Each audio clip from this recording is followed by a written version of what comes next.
सभी को हमारे YouTube चैनल आओ कुछ सीख कर जाओ में एक बार फिर स्वागत है। तो इसमें हम आज बाल विकास व शिक्षा शास्त्र के 30 क्वेश्चन को आज हम डिस्कस करेंगे, जो कि प्रीवियस ईयर दिसंबर 2019 के एग्ज़ाम में पूछा गया था। तो चलिए समय को ज़्यादा ना बर्बाद करते हुए हम अपना वीडियो स्टार्ट करते हैं। इसमें आप सभी से गुजारिश है कि प्लीज़ हमारे चैनल को ज़्यादा से ज़्यादा सब्सक्राइब करें, लाइक करें, कमेंट करें और शेयर करें। धन्यवाद। पहला क्वेश्चन है, नूर विद्यालय में अपना लंच बॉक्स लाना भूल गई तथा यह कहते हुए तान्या से उसका लंच साझा करने के लिए कहा, तुम्हें आज अपना लंच मेरे साथ साझा करना चाहिए क्योंकि कल मैंने तुम्हारे साथ अपना लंच साझा किया था। लॉरेंस कोहलबर्ग के नैतिक विकास के सिद्धांत के अनुसार नूर का कथन खाली स्थान अभिविन्यास प्रारूप को खाली स्थान अवस्था पर दर्शाता है। तो इसमें किस अवस्था पर दर्शाता है? तो चलिए ऑप्शन देखते हैं। पहला है कानून एवं व्यवस्था पश्च परंपरागत अवस्था। दूसरा है आज्ञा पालन पूर्व परंपरागत अच्छा होना। तीसरा है अच्छा होना परंपरागत। चौथा है आदान प्रदान परंपरागत। तो इसका सही आंसर होगा आपको ऑप्शन नंबर 4, जो कि आदान प्रदान परंपरागत। चलिए सेकेंड क्वेश्चन हम देखते हैं। समाज में विभिन्न लिंगों के उपयुक्त माने जाने वाले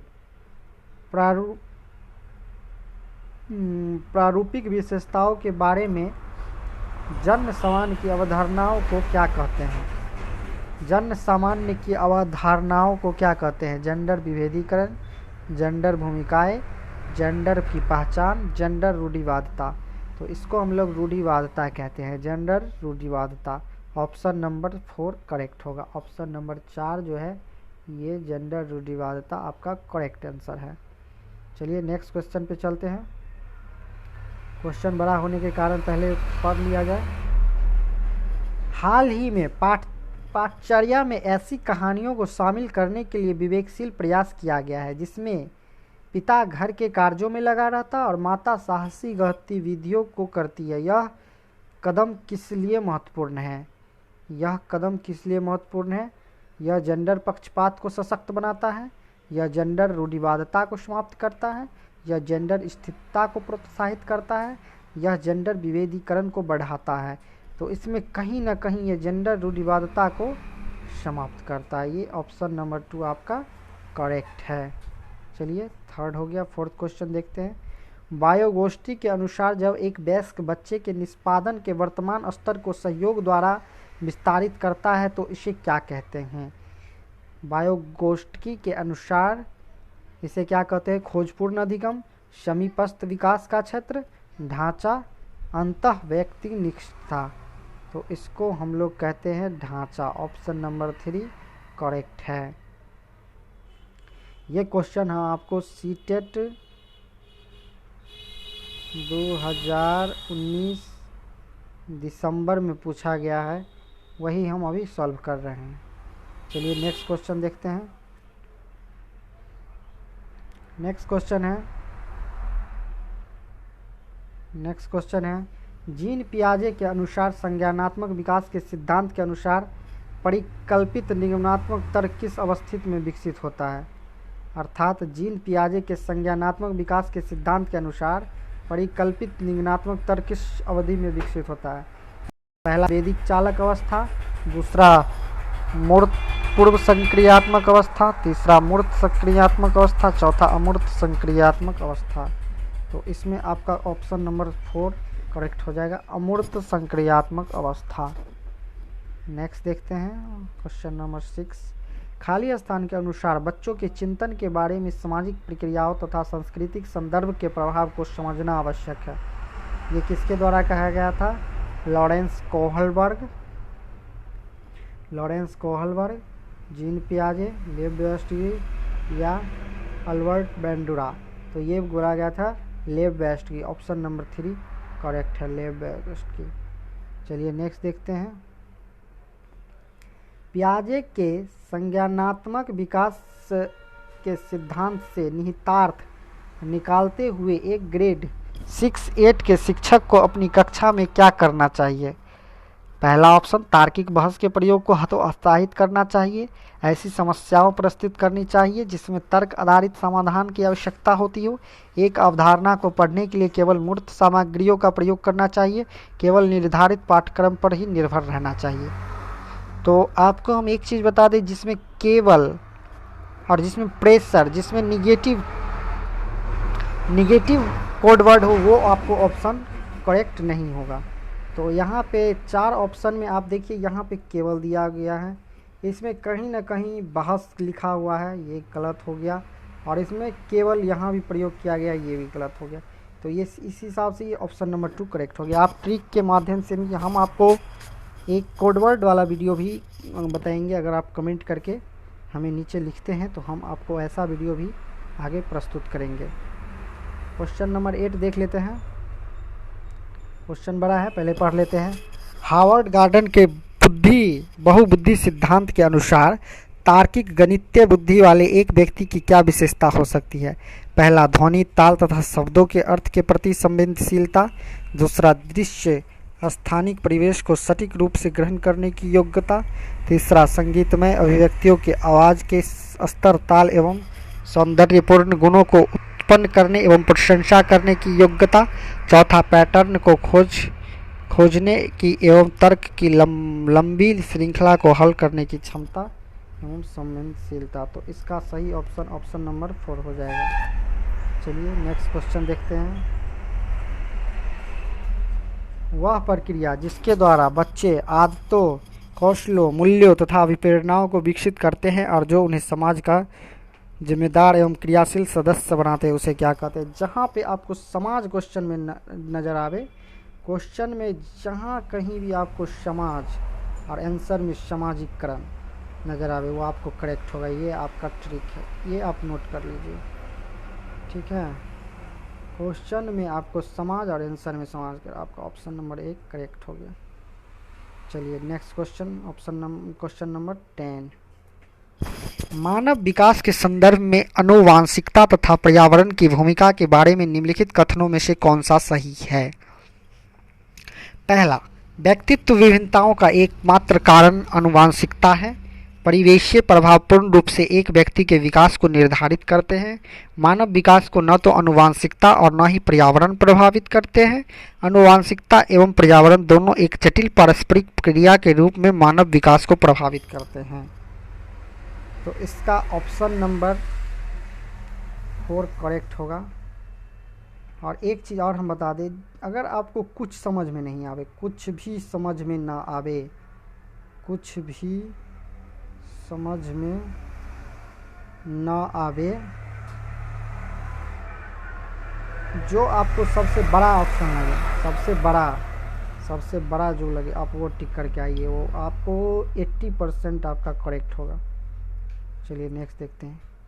एक प्रगतिशील कक्षा में विद्यार्थी के द्वारा ज्ञान की संरचना की जाती है। विद्यार्थी के द्वारा निष्क्रिय रूप से ज्ञान प्राप्त किया जाता है। विद्यार्थी के द्वारा ज्ञान को उसी रूप में दोहराया जाता है। शिक्षक के निर्देशों के अनुसार विद्यार्थी के द्वारा तो कहीं ना कहीं कक्षा में विद्यार्थी के द्वारा ही ज्ञान की संरचना की जाती है। कभी भी आपको ऑप्शन में जो है, कहीं भी जो है विद्यार्थी का तारीफ करना है। सीटेट वाले एग्ज़ाम में जहाँ पर आपको स्टूडेंट का तारीफ, मैक्सिमम जो है स्टूडेंट का तारीफ करना है, ना कि टीचर का। ऑप्शन नंबर 1 करेक्ट हो जाएगा। ये टैग वर्ड सब है। मैं प्रत्येक क्वेश्चन में आपको एक एक करके ट्रिक भी बताया जा रहा हूँ और क्वेश्चन का सॉल्व भी किया जा रहा है। अगर आपको ये वीडियो अच्छा लगे तो प्लीज़ हमारे चैनल को सब्सक्राइब कीजिए, लाइक कीजिए, कमेंट कीजिए। सतत एवं समग्र मूल्यांकन में क्या शामिल है? केवल संरचनात्मक आकलन, केवल संकलनात्मक आकलन, न तो संरचनात्मक न ही संकलनात्मक। विविध प्रकार की रणनीतियों का प्रयोग करते हुए दोनों संरचनात्मक और संकलनात्मक का प्रयोग करना। ये एक टैग वर्ड यहाँ ये भी मैच कर रहा है, जो सबसे बड़ा वाला ऑप्शन है वो भी। और इसमें पॉजिटिव टैग वर्ड भी है कि दोनों को ले लिया, पॉजिटिव टैग वर्ड है। और प्रयोग करना, ये सब पॉजिटिव टैग वर्ड है। ऑप्शन नंबर 4 इसका करेक्ट है। चलिए नेक्स्ट देखते हैं।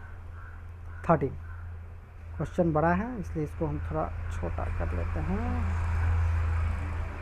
आपकी कक्षा के एक विद्यार्थी को विभिन्न स्रोतों के बारे में यह बताया जाता है कि उसके सामाजिक वर्ग के लोग शैक्षिक क्षेत्रों में निम्न स्तरीय प्रदर्शन करते हैं। इस रूढ़िवादिता एवं परिणामिक रूढ़िवादिता आशंका के प्रभाव को कम करने के लिए शिक्षक को क्या पहल करना चाहिए? पहला नंबर, आप चलिए क्वेश्चन को जो है ना हम ये कर देते हैं, ऑप्शन को बड़ा कर देते हैं, ठीक है, जो आप लोगों को पढ़ने में अच्छे रहे। इस प्रकार के सरोकारों को अनदेखा करना चाहिए। ये तो अनदेखा वाला पहले ही गलत हो गया। विभिन्न सामाजिक वर्गों के विद्यार्थी के बीच प्रतियोगिता आयोजित करनी चाहिए, हो सकता है। विद्यार्थी से पढ़ाई छोड़कर किसी अन्य क्षेत्रों में शामिल, ये नहीं हो सकता है। विद्यार्थी सामाजिक वर्ग रोल मॉडल से संबंधित कहानियाँ सुनाकर उदाहरण, ठीक है। ये देखिए सबसे पॉजिटिव टैग वर्ड, आपको इसमें भी कुछ था पॉजिटिव, लेकिन फोर्थ नंबर में आप देखिए ज़्यादा टैग वर्ड पॉजिटिव है। और एक चीज़ और यहाँ हो रहा है कि सबसे बड़ा, बार बार हम इस चीज़ को गौर कर रहे हैं, ऑप्शन को भी देखिए। अगर आप पढ़ाई किए हैं, अगर आपको आंसर सही पता है तो बहुत बेटर है। अगर नहीं पता है तो आप मेरा ये ट्रिक यूज करके भी सही आंसर दे सकते हैं। 14 नंबर, एक समावेशी कक्षा में शिक्षक को क्या करना चाहिए? यह विश्वास करना चाहिए कि प्रत्येक बच्चे में अपनी योग्यता एवं शक्ति के अनुसार सीखने की क्षमता है। असक्त अधिकरणकर्ताओं के प्रति दया एवं सहानुभूति का अभाव प्रदर्शित करना। बच्चों को अपाहिज बच्चा एवं मंदबुद्धि बच्चा आदि के रूप में वर्गीकृत करना। केवल प्रतिभाशाली एवं योग्य बच्चों पर ध्यान देना। तो यहाँ भी ये देखिए केवल वाला गलत हो गया, अपाहिज नहीं कह सकते हैं। दया अशक्त, ये भी निगेटिव टैग वर्ड है। आपका ऑप्शन नंबर फर्स्ट करेक्ट हो जाएगा। चलिए अगला देखते हैं। 15 नंबर, एक विद्यार्थी कक्षा में निम्नलिखित लक्षण प्रदर्शित करता है। पढ़ने के प्रति चिंता, शब्दों या अक्षरों को पहचानने में कठिनाइयाँ, निम्न स्तरीय शब्दावली कौशल, पहले पढ़े हुए पाठ को समझने या याद करने में कठिनाई। ये सूचक है किसके? एक स्वलीन विद्यार्थी के, एक सृजनात्मक विद्यार्थी के, अधिगम अशक्त वाले विद्यार्थी के, मानसिक क्षति वाले विद्यार्थी के। तो इसका करेक्ट आंसर हो जाएगा ऑप्शन नंबर 3, अधिगम अशक्तता वाले विद्यार्थी के। नेक्स्ट देख लेते हैं। एक शिक्षक एक समावेशी कक्षा में विशेष योग्यता वर्ग वाले अधिगमकर्ताओं की आवश्यकताओं को किस प्रकार से बता सकते हैं? बता सकते हैं या संबोधित कर सकते हैं? पहला, आकलन के लिए पेपर, पेंसिल, टेस्ट का प्रयोग करना तथा अभ्यास एवं रटने पर बल देना। ये तो पहले ही गलती हो गया, बल दे रहा है रटने पर। विद्यार्थी को निर्देश के रूप में तरीकों का प्रयोग करना, गलत। अत्यधिक लिखित गृह कार्य देना, ये गलत। तो आपका यहाँ पे ऑप्शन नंबर 4 करेक्ट हो जाएगा। आप बड़ा ये भी देख सकते हैं टैग वर्ड। और हर एक इसमें विद्यार्थी के पॉजिटिव बातों पर ध्यान दिया गया है। प्रत्येक विद्यार्थी के अधिगम के सशक्त पक्षों एवं कमजोरियों के विश्लेषण के आधार पर विशिष्ट अधिगम विकसित करना। चलिए अगला नेक्स्ट 17 देख लेते हैं। एक शिक्षिका अपनी कक्षा में सृजनात्मक विद्यार्थी को किस प्रकार से प्रोत्साहित कर सकते हैं? तो इसका हो जाएगा आपको अपसारी चिंतन पर बल देकर, अभिसारी चिंतन को हतोत्साहित करने के परिप्रेक्ष्य को प्रोत्साहित करके तथा मूल विचारों को महत्व देकर विद्यार्थी को जोखिम लेने चुनौती। मूल विचार, ये आपका पॉजिटिव टैग वर्ड हो गया, ऑप्शन नंबर 3 करेक्ट। चलिए नेक्स्ट देखते हैं 18। निम्नलिखित में से कौन सा कार्य कक्षा में सार्थक अधिगम का पक्ष लेता है? बच्चों को पढ़ने के लिए अभिप्रेरित करने हेतु प्रशिक्षणों की संख्या को बढ़ाना, बच्चों को पढ़ने के लिए अभिप्रेरित करने हेतु पुरस्कारों को बढ़ावा देना, निर्देश के लिए केवल व्याख्यान विधि को अपनाना, विषय वस्तु तथा बच्चों को संपूर्ण कुशल क्षेम एवं अधिगम प्राप्त सच्चा सरोकार रखना। इसका आपको करेक्ट आंसर ऑप्शन नंबर 4 हो जाएगा। सबसे बड़ा लीजिए, पॉजिटिव टैग वर्ड लीजिए, बार बार बोल रहे हैं बिग आंसर। अगर नहीं लगा है तो बिग आंसर। कितना बार बोले हम, बार बार इस चीज़ को। चलिए क्वेश्चन नंबर 19 पे आ जाते हैं। निम्नलिखित में से कौन सा प्रभावशाली समस्या समाधान रणनीति का एक उदाहरण है? पहला, समाधान के मूल्यांकन पर बिल्कुल ध्यान नहीं देना चाहिए। अरे भाई जब पढ़ाएंगे तो समाधान के मूल्यांकन पर ध्यान नहीं देंगे। क्रियानात्मक एक वस्तु केवल, आ गया कट। प्रधान की समस्या परिस्थिति की एक ही आयाम, बताइए एक ही आयाम होगा, गलत। साधन साध विश्लेषण समस्या को अनेक, एक ही नहीं अनेक उपलक्ष्यों में विभाजित करना, ऑप्शन नंबर और आपका करेक्ट हो जाएगा। चलिए नेम 20 देखते हैं। निम्नलिखित में से कौन सा शिक्षण अधिगम के लिए एक प्रभावशाली शिक्षण प्रणाली नहीं है। अब नहीं है तो नहीं है, तो हम बार बार बोले हैं कि नहीं अगर नहीं लगाओ, नहीं अगर नहीं लगाओ तब बड़ा, और नहीं लगाओ तब ये मत कहिएगा कि सर तब भी बड़ा हो जाएगा, नहीं, तब आपको पढ़ना पड़ेगा। दिए गए ज्ञान को दोहराने पर ध्यान केंद्रित करना चाहिए। ये आपका ऑप्शन नंबर 4 करेक्ट हो जाएगा। ये मत कहिएगा कि सबसे बड़ा तो ऑप्शन नंबर फर्स्ट है वही लगा दे, नहीं, नहीं अगर लगाओ तो इस चीज़ को ध्यान देना है। क्वेश्चन नंबर 21, शिक्षक कक्षा में पढ़ने में ध्यान न देने वाले बच्चों से किस प्रकार बर्ताव कर सकते हैं।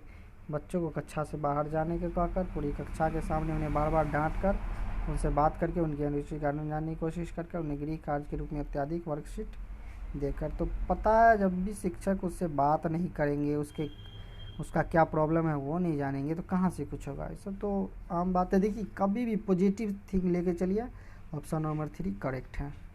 हम आपको बार बार बोल रहे हैं, आप कमेंट में कीजिए, आपको हम ट्रिक का एक पूरा पेडागोजी जिसमें 75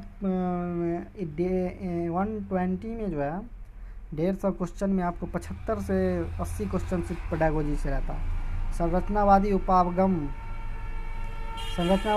बताता है कि ज्ञान की संरचना के लिए खाली स्थान अत्यंत आवश्यक है। विद्यार्थी का पूर्व ज्ञान, अनुबंधन, दंड, यंत्र, विद्यार्थी का पूर्व ज्ञान। चलिए नेक्स्ट देखते हैं, ऑप्शन नंबर फर्स्ट इसका करेक्ट हो गया।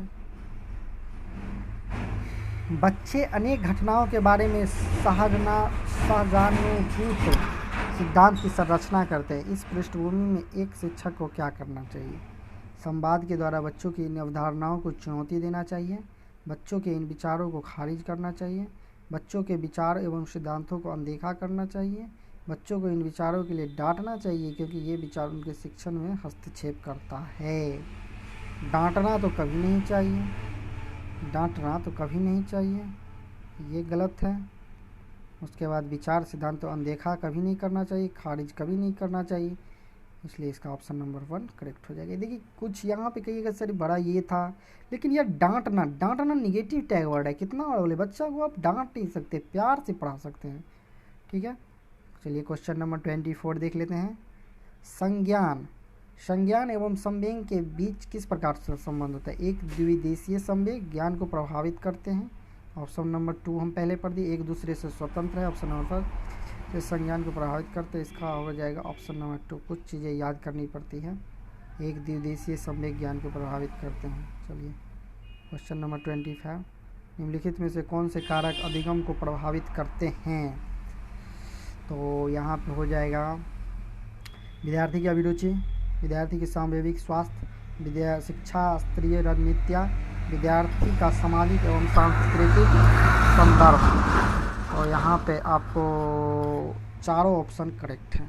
पहला विद्यार्थी की अभिरुचि भी, यहाँ पे आपको चारों ऑप्शन करेक्ट है। विद्यार्थी की अभिरुचि, विद्यार्थी का सामाजिक स्वास्थ्य रणनीति और विद्यार्थी का सामाजिक, इसलिए ऑप्शन नंबर 4 करेक्ट हो गया। चलिए नेक्स्ट देख लेते हैं। निम्नलिखित में से क्या ज्ञान के सार्थक संरचना प्रक्रिया का एक महत्वपूर्ण पहलू है। सामाजिक पारस्परिक प्रक्रिया, लगातार अभ्यास तथा बार बार स्मरण करना, पुरस्कार, दंड, उद्दीपन, प्रतिक्रिया। सबसे बड़ा हम बोल दिए ना, सबसे बड़ा सामाजिक कहीं भी देखिए ऑप्शन में आप आंख बंद करके लगा के आइए, आंख बंद करके। हम बार बार बता रहे, ऊपर भी बताएं आपको, ऑप्शन नंबर 1 करेक्ट है। चलिए 27, जब विद्यार्थी पुरस्कार पाने की इच्छा से बार बार किसी गतिविधि को करने का निर्णय लेते हैं, जैसा कि एक प्रयोग का नियोजन एवं संचालक करना जो कि प्रत्यक्ष रूप से उस गतिविधि से संबंधित नहीं है, जैसा कि एक स्टार या बैज प्राप्त करना, ऐसी स्थिति में क्या संभावना उत्पन्न होती है। पहला, अधिगम के प्रति भौतिकवादी अभिव्यक्ति का विकास करना। दूसरा, समझने के लिए अधिगम के आनंद प्राप्त करना। तीसरा, पुरस्कार के बिना उस गतिविधि में लगे रहना। चौथा, अन्य लोगों को खुश करने के लिए कार्य करने के बजाय स्वयं की निपुणता के लिए उद्देश्य निर्धारित करना। यहाँ पे स्वयं, स्वयं क्या है, स्वयं के लिए थोड़ी कोई कार्य करे, पढ़ा रहे हैं, सबके लिए पढ़ा रहे हैं, इसलिए यहाँ ऑप्शन नंबर 1 करेक्ट हो जाएगा। चलिए नेक्स्ट क्वेश्चन देखते हैं। क्वेश्चन नंबर 28, बाल्य अवस्था की अवधारणा से क्या अभिप्राय है? पहला नंबर, यह विभिन्न सांस्कृतिक संदर्भों में सार्वभौम रूप से समान है।